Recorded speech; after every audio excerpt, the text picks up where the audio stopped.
السلام عليكم ورحمة الله وبركاته حبايبي في 5 ابتدائي. أهلا وسهلا بكم في درس جديد في قناة مس مروة للدراسات الاجتماعية. معادنا النهاردة ورابع درس الحياة الاجتماعية في بلدنا بين الماضي والحاضر. هنعرف ايه اللي اتغير ما بين مصر القديمة ومصر الحالية اللي هي مصر المعاصرة. المصر القديم يا حبايبي الحلوين استقر في وادي النيل اللي احنا بنقول عليه الوادي، وكون أسر، والأسر كونت عائلات وكونت قرى ومدن وأقاليم لحد ما عمروا الدولة أو الإمبراطورية المصرية القديمة. استقرار المصري كان عامل مهم قوي في نشأة الحضارة المصرية القديمة. يعني لو المصري القديم ما كانش استقر في الوادي ما كانش عمل الحضارة اللي كلنا بنفتخر بيها لحد دلوقتي. يبقى أما أقولك أكمل العبارة التالية: إن نقط المصري القديم في الوادي كان عاملا مهما في نشأة الحضارة المصرية القديمة.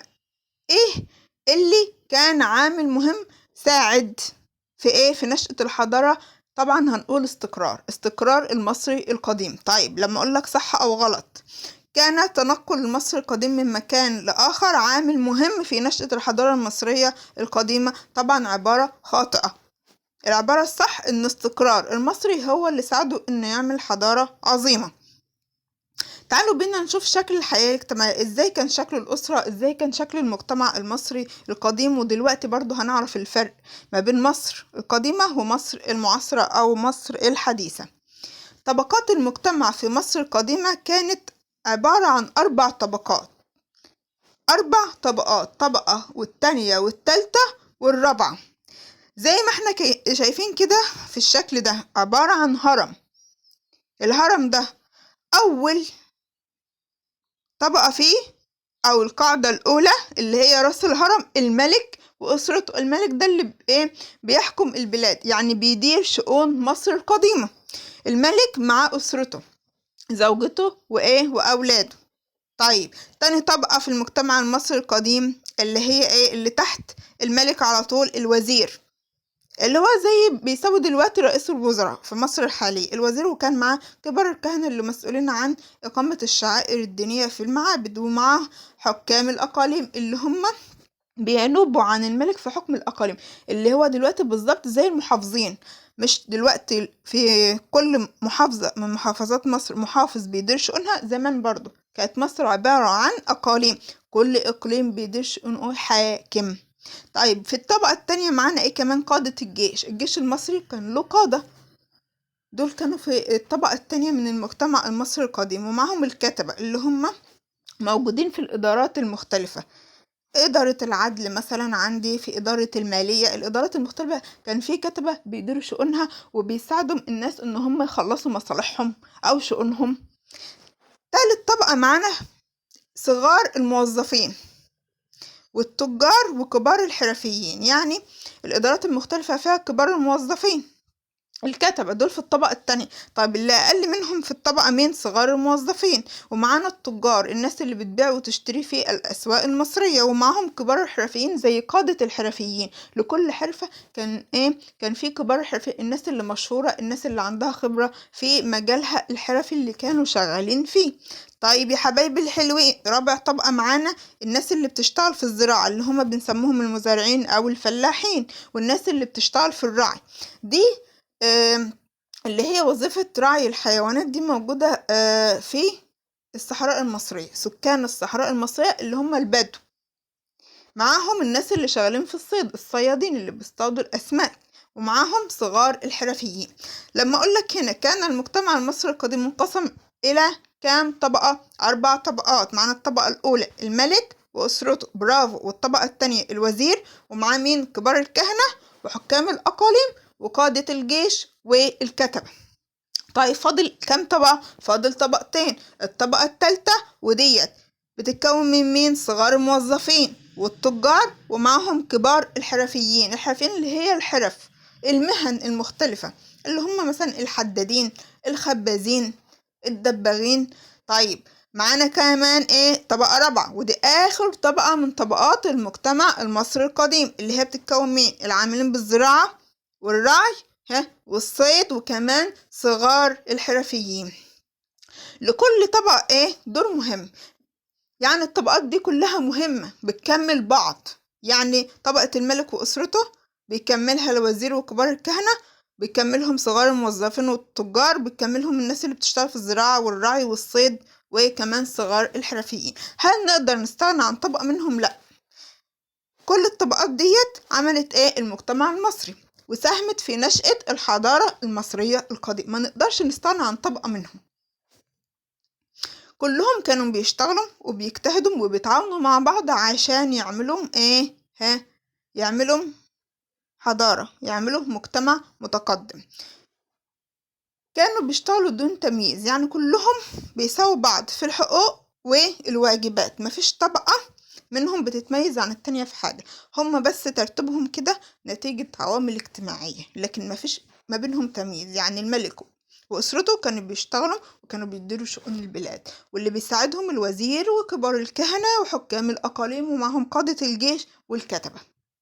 كل دول تعاونهم مع بعض وإن هما بيشتغلوا مع بعض ومفيش تمييز ما بينهم ساعد إن المجتمع المصري القديم يكون مستقر وبالتالي متقدم، وبالتالي عمل لنا الحضارة اللي لسه لحد النهاردة العالم بيكتشف فيها جديد وكلنا كمصريين بنفتخر بيها. الحياة الأسرية، تعالوا نشوف شكل الأسرة كان عامل إزاي في مصر القديمة. الحضارة المصرية القديمة كانت مزدهرة، يعني كانت متقدمة نتيجة ان الأسرة فيها كانت متماسكة. يعني الأسرة كلها واحدة بتساعد بعض، بتساند بعض وقت ما يكون حد منهم محتاج التاني. كمان الأسرة كانت مهتمة انها تحط في أبنائها قيم أخلاقية، تزرع فيهم الأخلاق، ان هو ما يسرقش حد، ما ياخدش حق حد، يحترم الكبير ويعطف على الصغير. كل القيم اللي موجودة واللي احنا توارثناها من اجدادنا المصريين القدماء هم اللي زرعوها جوه نفوس ولادهم. الحياة الأسرية كانت بتقوم على المشاركة، شاركني وشاركك، مش الأنانية ان انا اخد كل حاجة. لا، هم كانوا متربين على المشاركة، انا ساعدك وانت تساعدني، الاخ يساعد اخوه، والاخت تساعد اختها، والابناء يساعدوا الام والاب، والاب والام يساعدوا ولادهم. دي المشاركة، ان اشاركك وتشاركني، اساعدك وتساعدني. كمان يتعاونوا، يعني يتعاونوا لو في مشكلة بتواجه الاسرة كلهم يتعاونوا، كل واحد له دور يقوم بيه عشان الاسرة ديت ما تتعرضش لمشاكل او ازمات او صعوبات. طيب تعالوا بينا نشوف بقى ادوار أعضاء الأسرة، أدوار كل واحد فيهم. يعني الأم لها دور، والأب له دور، والولاد أو الأبناء والبنات لهم دور. الأم دورها إنها بترعى الأبناء، بتأكلهم، تمام، بتهتم بتعليمهم، بتهتم بيهم، لو في حد منهم زعلان تراضيه، لو في حد منهم عمل خطأ إن هي تصوب له الخطأ، أو لو قرر منه خطأ تعاقبه بحيث إنه يعرف إن ده خطأ. زي ما قلنا إن هما بيزرعوا القيم الأخلاقية جوه أولادهم. يبقى الأم هي اللي بترعى الأبناء، وبتشرف على أعمال المنزل، طبيخ، تمام، أكل، رعاية منزل، تنظيف، كل أعمال المنزل أو الشؤون المنزلية اللي لسه الأم المصرية بتعملها لحد اللحظة دي من وظائف أو من أدوار الأم في مصر القديمة. طيب كانت بتعمل الأم كمان؟ بتشتغل برا المنزل، مش جوه المنزل بس، مش بترعى أولادها وبترعى شؤون بيتها، لا، بتشتغل برضو خارج حدود منزلها في مجالات كتير. كانت بتشتغل في الزراعة والتجارة والطب. ممكن تلاقي مثلا أم عندها قطعة أرض بتزرعها عشان تقدر إنها تاخد منها فلوس أو مصاريف. كمان ممكن تلاقي فيه أم مصرية عندها مثلا تجارة، عندها محل بتبيع وتشتري فيه. وممكن تلاقي طبيبات أو ممرضات. يبقى الأم المصرية كان لها أدوار مختلفة في المجتمع المصري القديم. جوه بيتها بترعى أبنائها، بترعى أولادها، كمان بترعى وبتشرف على شؤون البيت المنزلية. مش بس كده، كانت بتساعد أسرتها بأنها بتشتغل برا المنزل أو خارج المنزل في مجالات كتير زي الزراعة والتجارة والطب. طيب دور الأب بيراعي أفراد الأسرة، هو اللي بيقوم برعاية الأسرة كلها من أول الأم لحد الأبناء. هما اللي بيراعيهم، بيصرف عليهم، بيهتم بيهم، بيحميهم، بياخد باله منهم. طيب بيعمل كمان الأب؟ بيوفر لهم احتياجاتهم، بينزل يشتغل عشان يقدر يصرف على الأسرة. من تاني، دور الأب في مصر القديمة كان بيتلخص في إيه؟ إنه بيراعي أفراد أسرته وبيشتغل أو بيعمل عشان يوفر لهم احتياجاتهم، ما يبقوش محتاجين لغيره. هو الأب هو اللي مسؤول عنهم. طيب الأبناء، الولاد والبنات، كانت وظيفتهم إيه؟ دورهم إيه؟ بيساعدوا الأم والأب في الأعمال. يعني مثلا إيه؟ الأم بيساعدوها في أعمال المنزل، والأب بيساعدوه إن هو لو احتاج حاجة في شغله أو احتاج منهم حاجة في البيت إن هم يساعدوه. زي ما قلنا إن الأسرة كانت بتشتغل بنظام إيه؟ أو بتقوم على نظام المشاركة والتعاون. ما كانش في حتة الأنانية، ما كانش في حتة كل واحد يعمل اللي هو عايزه، لا، كل واحد يعمل دوره الصح عشان الأسرة دي تفضل متماسكة. مش بس كانوا بيساعدوا الأم والأب في الأعمال اللي كانوا بيحتاجوهم فيها، كانوا بيروحوا للمدرسة زي ما موجود دلوقتي. المدرسة زمان كان في مصر القديمة في مدارس كانوا بيسموا المدرسة بيت الحياة. بيت الحياة هي اللي بتعمل للإنسان الحياة. من غير التعليم الإنسان مش هيقدر يعيش حياة سليمة. طيب بيروحوا لبيت الحياة اللي هو المدرسة عشان يتعلموا ايه بقى؟ القراية، القراءة والكتابة، ويدرسوا العلوم المختلفة. زي دلوقتي احنا بندرس مادة الدراسات الاجتماعية، مادة العلوم، مادة اللغة العربية، مادة الرياضيات. هم برضو كانوا بيدرسوا علوم مختلفة. تربية الأبناء وتعليمهم كان أهم حاجة كان بيعلمها لهم، غير إن هما بيودوهم كان بيعلمهم قيم وأخلاق، زي يعلموهم الحب، إن هما يحبوا غيرهم ويتعاونوا فيما بينهم ومع الآخرين، وكمان الصدق، ما يكذبش أبدا. الكذب ده كان يعني من القيم السيئة في المجتمع المصري القديم. بيعلموهم إن هما يحترموا الآخر ويتقنوا العمل. إذا عمل أحدهم عملا يتقنه، يعني يعمل العمل صح، ما يعملوش كده بكروتة، ما يعملوش بسرعة، لا، يتقنوا صح عشان العمل ده هو اللي هيخلي الإنسان ده شأن خاص في مجتمعه لما يكبر ويشتغل في أي مهنة من المهن ويجي يعمل شغله. الناس تشتغل معاه، الناس تحترمه، الناس تحبه. كل القيم دي مين اللي كان بيعلمها للأبناء؟ الأم والأب كانوا بيتعاونوا مع بعض عشان يزرعوا في ولادهم الحب والتعاون كمان والصدق واحترام الآخر وإتقان العمل. دي كانت أدوار الأم والأب والأبناء في مصر القديمة. تعالوا بينا نشوف دور المرأة بقى في المجتمع المصري القديم، في مصر زمان ومصر الحديثة اللي هو المجتمع المصري الحديث. تعالوا بينا نشوف المقارنة. زمان مصر كان فيها حاجات كتير لسه موجود منها دلوقتي وتوارثناها عن المصريين القدماء. طيب تعالوا بينا نشوف برضو في اختلافات، في حاجات موجودة وفي حاجات راحت، اختلفت، تغيرت نتيجة تغير الزمن. طبعا الوقت بيجري والزمن بيتغير. في مصر زمان المرأة المصرية، الست المصرية كانت بتتولى مناصب عليا في الدولة، زي إنها بتكون ملكة، زي حتشبسوت. عندنا الملكة حتشبسوت. طيب كمان من المناصب اللي تولتها المرأة في مصر زمان؟ كانت وزيرة. الوزير ده طبعا قلنا إن هو بيساعد الملك في إدارة شؤون مصر. كانت كاتبة، وكانت كاهنة، اللي هي بتعمل العبادات، بتعمل شعائر العبادات في المعابد المصرية. شفت كانت المرأة المصرية زمان عالية لدرجة إنها كانت بتتولى مناصب عليا زي الملكة، ده أعلى منصب في مصر القديمة. ومع كمان القاضية اللي هي بتقيم العدل بين الناس، بتحكم بالعدل بين الناس. كمان كانت وزيرة وكاتبة وكاهنة.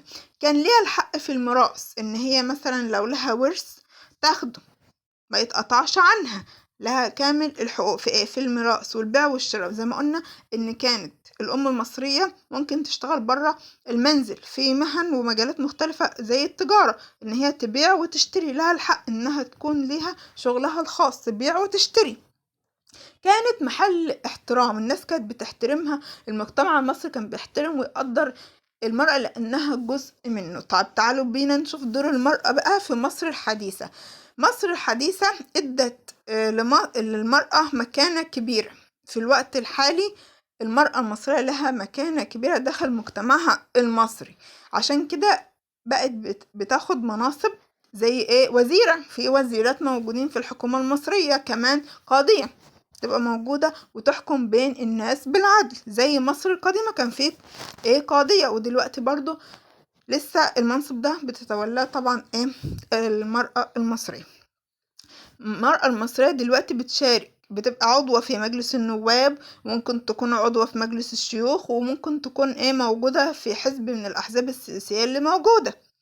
الدستور المصري سنة 2014 ادى المرأة حقوق كتير، زي مثلا المادة 11 بتقول ان ايه الدولة بتكفل تحقيق المساواة بين المرأة والرجل. يعني الدولة هي اللي بتعمل المساواة بين الرجل والمرأة في كل الحقوق المدنية والسياسية، حق الانتخاب، حق التصويت، حق انها تشارك في المناصب، حق انها تبقى عضوة في الأحزاب، تمام. والاقتصادية والاجتماعية والثقافية، ان هي من حقها تبيع وتشتري، ان هي مثلا حرية ان هي تتزوج من الانسان اللي هي عايزاه، ما تجبرش على الزواج مثلا، حرية ان هي تبقى ليها شغلها الخاص، حرية ان يبقى ليها مصروفها الشخصي الخاص بيها لو ليها تجارة بتشتغل بيها.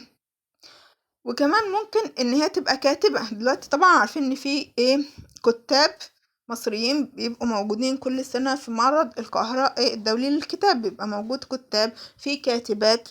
دي الحقوق اللي اعطاها الدستور المصري وتكفلت بيها الدولة المصرية بالنسبة للمرأة، ان هي زيها زي الراجل في الحقوق السياسية والمدنية والاقتصادية والاجتماعية والثقافية. كمان الدولة ادت للمرأة حق تولي الوظائف العامة، ان هي تبقى موظفة في إدارة أو في هيئة حكومية، تبقى مدرسة، تبقى طبيبة، تبقى ممرضة، ممكن تبقى مشرفة، مثلا ممكن أي وظيفة، ممكن تبقى وكيلة مدرسة، مديرة، مديرة إدارة تعليمية. كل الحاجات ديت حق من حقوق المرأة ادتها مصر ليها، تكفل بها الدستور المصري. طيب مش بس كده، ممكن تتولى وظائف إدارة عليا، زي ما قلنا تبقى قاضية، تبقى وزيرة، مش دي مناصب كبيرة قوي؟ هي برضو من حقها تتولى المناصب دي، وتتعين في كل الجهات والهيئات القضائية، اللي هي تبقى قاضية في هيئة مثلا في المحكمة العليا، مثلا في محاكم الأسرة، دون تمييز، مفيش بينها وبين الرجل أي تمييز. تعالوا بينا نشوف يا حبايبي الحلوين مظاهر الحياة الاجتماعية. شكل بقى الحياة الاجتماعية المصريين القدماء اهتموا بالعمل، زي ما قلنا كانوا بيهتموا بالعمل، عشان كده قدروا يعملوا حضارة مصرية عريقة. كان برضو عندهم جزء ترفيه، زي دلوقتي احنا بناخد الاجازة بننزل نروح الجنان والمتنزهات، ممكن نروح الكيدز اريا، ممكن نروح مكان جديد، نروح سينما، نروح مسرح. هما برضو كان عندهم وسائل ترفيه بيخرجوا بها برا شوية نطاق الشغل، لان طبعا الانسان لازم يرفه عن نفسه شوية، يشتغل تمام وياخد وقت راحة. وسائل الترفيه دي كان موجود معاه احتفالات بمناسبات وأعياد، زي دلوقتي عندنا عيد الفطر، عيد الأضحى، عيد الميلاد، عندنا أعياد موجودة في المجتمع المصري. هما برضو كان عندهم أعياد، يبقى كان عندهم عمل وجد واجتهاد، وكان عندهم وسائل ترفيه وتسلية، وكمان احتفالات بمناسبات وأعياد. طب تعالوا بينا نشوف ايه هي وسائل التسلية والترفيه اللي كانت موجودة في المجتمع المصري القديم. كانوا بيغنوا وبيعزفوا على الآلات الموسيقية، بيرفعوا عن نفسهم بيها. كمان كانوا بيتجهوا لممارسة الألعاب الرياضية، زي ان هم يعملوا السباحة والتحطيب، لسه فن التحطيب موجود في صعيد مصر. كمان المصارعة، زي ما احنا بنشوف في التلفزيون بعض فيديوهات مصارعة موجودة، هما كان برضو زمان عندهم في مصر القديمة المصارعة. وكان عندهم ألعاب التفكير، زي لعبة السنت، ودي شبيهة للشطرنج، هي شبيهة للعبة الشطرنج اللي موجودة دلوقتي في العصر الحالي. دي وسائل الترفيه، ان هم بيغنوا وبيعزفوا على الآلات الموسيقية. زي دلوقتي في ناس بيبقى عندها شغف لحب الموسيقى، بتعزف بتغني صوتها حلو. هما زمان عندهم كان وسائل ترفيه تانية، زي بيمارسوا الألعاب الرياضية، السباحة، كمان عندي التحطيب، المصارعة، وألعاب التفكير زي لعبة السنت، وهي بتشبه الشطرنج، شبيهة له. طيب ايه مظاهر احتفالهم بالمناسبات والأعياد؟ كان عندهم عيد ميلاد الملك وعيد توليه العرش، بيحتفلوا بعيد ميلاد الملك اللي موجود وكمان بعيد توليه العرش. بيحتفلوا بأعياد الفيضان، أعياد الحصاد، وأعياد شم النسيم. طبعا شم النسيم لسه موجود لحد دلوقتي، مصريين ما زالوا محافظين على إنهم يحتفلوا بعيد شم النسيم. طيب تعالوا بينا نشوف شكل الملابس في مصر القديمة. الملابس في مصر القديمة اختلفت ليه؟ نتيجة اختلاف الطبقات. زي ما قلنا عندي 4 طبقات، كل طبقة من الطبقات دول لها ملابس بتميزها، بتخليها مختلفة عن الطبقة التانية. يعني عندي مثلا ملابس عامة الشعب بيعملوها من الكتان، بيصنعوها من الكتان، نبات الكتان. طيب ملابس الملك بقى والأغنياء وقادة الجيش والناس والوزير والناس العليا في المجتمع المصري كانوا بيصنعوها من الكتان، بس مش الكتان العادي، لا الكتان عالي الجودة، وممكن تتعمل من الحرير، وبيطرزوها تمام، يعني بيخيطوها بالذهب والفضة والأحجار الكريمة. لما أقولك دلوقتي ملابس عامة المصريين صح أو غلط، ملابس عامة المصريين تشابه ملابس الملك والأغنياء في مصر القديمة، دي عبارة خطأ. ليه؟ لأن كل طبقة من دول لها ملابسها الخاصة. يعني ملابس عامة المصريين بيعملوها من الكتان، طيب ملابس الملك والأغنياء بيعملوها من الكتان عالي الجودة، أو ممكن تتصنع من الحرير. مش بس كده، بيطرزوها بإيه؟ بالذهب والفضة والأحجار الكريمة. استخدموا أدوات الزينة. المصريين القدامى كان معروف إن هم بيحبوا أدوات الزينة زي الأساور اللي هي الأسورة اللي بتتلبس في الإيد، والقلائد العقد اللي بيلبسوه حوالين الرقبة بيزينوا بيه نفسهم، وكمان بيستخدموا العطور والشعر المستعار، دي أدوات الزينة. أما أقولك كده أكمل العبارة التالية: استخدم المصري القديم أدوات الزينة كالأساور والقلائد والعطور ونقط، هتقولي والشعر المستعار. تعالوا بينا نحفظ تاني ايه هي أدوات الزينة اللي استخدمها المصريين القدماء: الأساور، وايه كمان؟ والقلائد. طيب ومعايا ايه كمان؟ العطور، البرفانات، البرفيوم، تمام. واستخدموا ايه كمان؟ الشعر المستعار اللي هي الباروكة. زي ما في بواريك دلوقتي بتتباع في السوق، تمام، اللي يحب يشتريها برضو كانوا هما بيعملوا البواريك دي وبيبيعوها عشان كانوا بيتزينوا بيها ويبقى شكلهم جميل وسط الناس. طيب